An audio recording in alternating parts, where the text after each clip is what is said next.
नमस्कार। कल उत्तर प्रदेश सरकार ने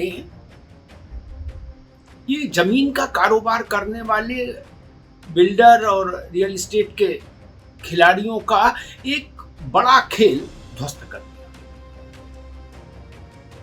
वो खेल था पावर ऑफ अटॉर्नी के जरिए। पावर ऑफ 100 रुपए के स्टाम्प पर पावर ऑफ अटॉर्नी कराई, जमीन की देखरेख और उसको बेचने का अधिकार अपने नाम करा लिया और सरकार को करोड़ों रुपए के राजस्व का चूना लगाया। कल योगी सरकार ने इस सारे रैकेट पर पूर्ण विराम लगा दिया। पता है कैसे? सरकार ने फैसला किया है कि अब अगर पावर ऑफ अटॉर्नी में जमीन को, संपत्ति को बेचने का अधिकार दिया जा रहा है तो उस पावर ऑफ अटॉर्नी के एवज में राजस्व विभाग को उतना ही शुल्क जमा करना होगा जितना रजिस्ट्री में होता है। सारा खेल ध्वस्त। अब 100 रुपए की स्टाम्प पर काम नहीं चलेगा। अगर 7% रजिस्ट्री का शुल्क लगता है तो 7% आपको भी देना होगा पावर ऑफ अटॉर्नी के लिए भी। ये खेल कितना बड़ा था उत्तर प्रदेश में, इसको इस बात से समझिए।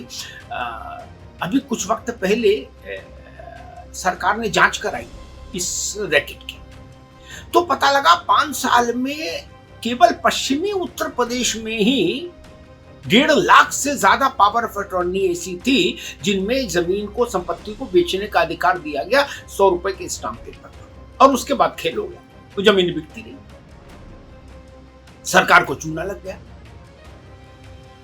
और इसमें जो मुख्य सूत्रधार थे वो बिल्डर थे, रियल एस्टेट डेवलपर थे। हजारों करोड़ रुपए का चूना लग रहा था सरकार को धुआंधार, वो भी कानून की आड़ लेके। अब कल कैबिनेट की बैठक में इस विषय को लाके योगी आदित्यनाथ ने विराम लगा दिया। अब सिर्फ 2 स्थितियों में छूट रहेगी। एक, रक्त संबंधी को पावर ऑफ अटॉर्नी की जाए तो तब आपको छूट हासिल होगी, आपको रजिस्ट्री के समतुल्य फीस नहीं देनी होगी, राजस्व नहीं देना होगा।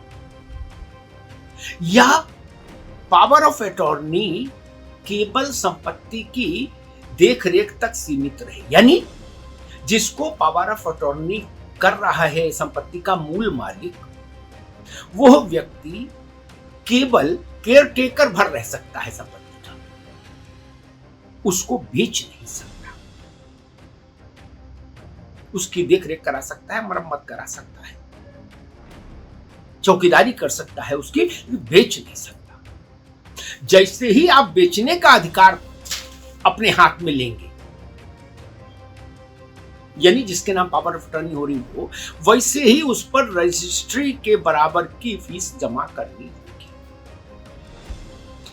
ये बड़ा कदम है और इससे मुझे लगता है कि जो बिल्डर्स का खेल चल रहा था पूरे प्रदेश भर में, उस पर एक प्रभावी नकेल डाली जा सकती है। और इसके बाद अभी हाल में जो पश्चिमी उत्तर प्रदेश में रजिस्ट्रियों पर रोक लगी थी, वो रोक भी हट जाएगी। सामान्य लोगों को भी उससे दिक्कत थी, रजिस्ट्री पर रोक लगी हुई थी, तो तमाम फ्लैट और तमाम मकान और संपत्तियां रुकी पड़ी थी रजिस्ट्री पर रोक होने के कारण। और वो रोक इसीलिए लगाई गई थी कि पहले इस सारे रैकेट को ध्वस्त करने का कोई वैधानिक तरीका सरकार खोज ले। जब वो तरीका मिल गया तो कल उस पर सील मोहर लगा दी सरकार ने। अब रजिस्ट्री से रोक हट सकती, इस बात के संकेत मिल रहे हैं। आप संपत्ति दान दे रहे हैं, सरकार ने कहा 5,000 रुपए जमा करिए और डीड कर दीजिए। रक्त संबंधी को दे रहे हैं, कोई दिक्कत नहीं। देखरेख के लिए किसी को अधिकार दे रहे हैं, कोई दिक्कत नहीं। सिर्फ तब आप आपको रजिस्ट्री के बराबर पैसा देना होगा जब अगर आप किसी को संपत्ति को बेचने का हक दे रहे हैं। अब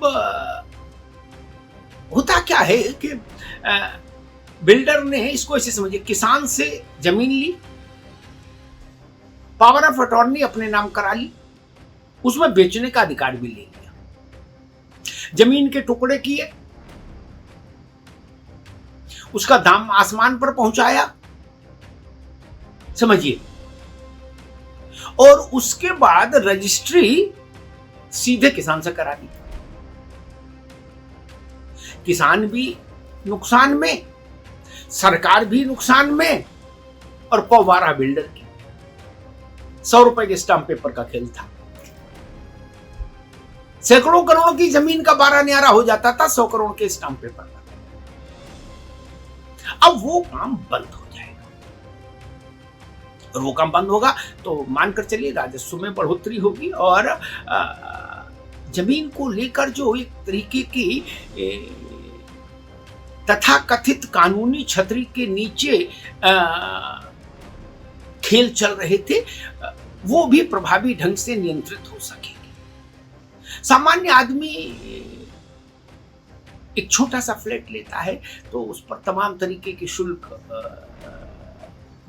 भुगतान करता है, लेकिन जो लोग जमीन का खेल करते हैं, कारोबार करते हैं, इधर ली उधर बेची, वो इस तरह के कानूनी लूपहोल्स का फायदा उठा लेते हैं, और उसके बाद उनकी गाड़ी चल निकलती है। इससे सामान्य व्यक्ति इसमें शामिल नहीं होता है।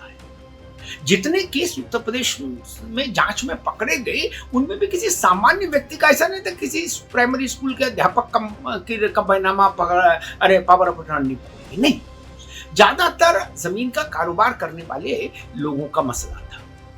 तो अब उस पर रोक लग जाएगी।